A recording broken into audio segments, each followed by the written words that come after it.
Esselamu Aleyküm ve Rahmetullahi ve Berekatuhu. Aziz dostlar, Kur'an'da keçen günler hakkındadır mövzu.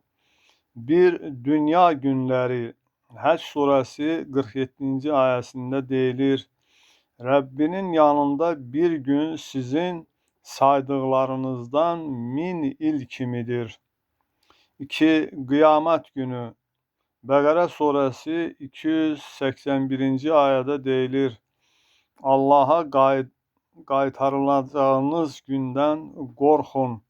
O gün heç kəsə fayda verə bilməz.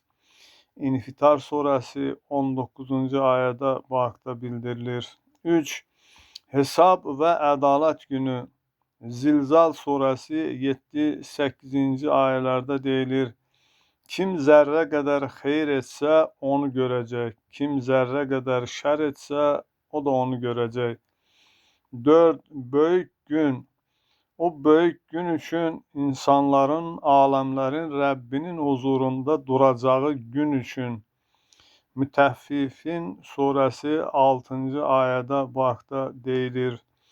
5. Allahın günləri, ibrət günləri. Onlara Allah'ın günlerini hatırlat. İbrahim suresi 5. ayədə bu haqda deyilir.